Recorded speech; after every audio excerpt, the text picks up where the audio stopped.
देखिए, जो हमारे गृह मंत्री अमित शाह जी का जो अंबेडकर साहब को लेके बयानबाजी किए थे पार्लियामेंट के अंदर, वो उनका जो बयान है वो बहुत ही अशोभनीय बयान है।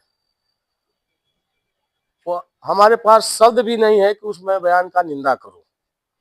ये संविधान और देश दोनों के लिए खतरा का विषय बना हुआ है, जबकि सभी लोग जानते हैं, हमारे देशवासी अच्छी तरह से जानते हैं कि हमारा जो देश चलता है वो संविधान से ही चलता है। ये सब लोग जानते हैं।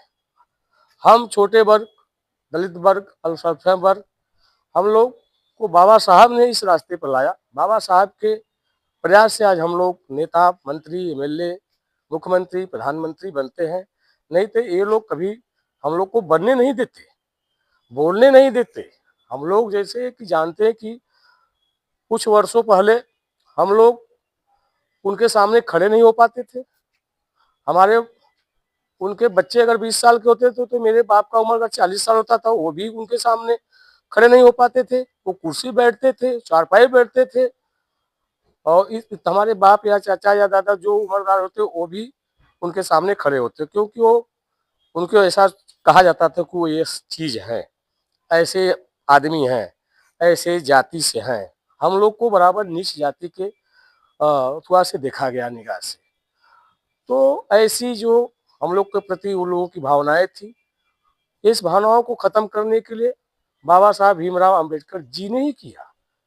और उनकी बाबा साहब के विषय में क्या बताऊं, जितना उन्होंने शिक्षा पर और दलितों के उत्थान पे, पिछड़ों के उत्थान पे जो उन्होंने कहा, इतने बड़े विद्वान आदमी जो हमारे देश का संविधान लिख सकते हैं, उनके विषय में ये सब बातें हमारे गृह मंत्री साहब को नहीं बोलना चाहिए था, क्योंकि उन्हीं का देन है। आप भी बैकवर्ड से आते हो, आप फ्रंट से नहीं हो, आप भी बैकवर्ड से आते हो। आप बैकवर्ड को वहां तक पहुंचाने में उनका बहुत बड़ा सहयोग है, बहुत बड़ा काम से उनका योगदान है।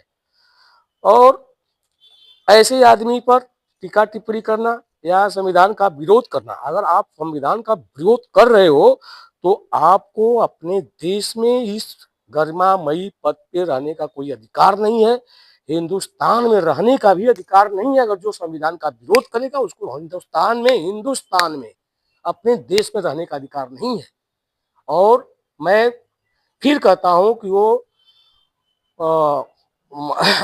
अंबेडकर साहब जी के, भीमराव अंबेडकर जी के मूर्ति पर माल्यार्पण करके देश से, उस जनता से, उस गरीब जनता से, उस बैकवर्ड से, यानी समस्त देशवासियों से आप क्षमा मांगो, नहीं तो आप इस्तीफा दे दो।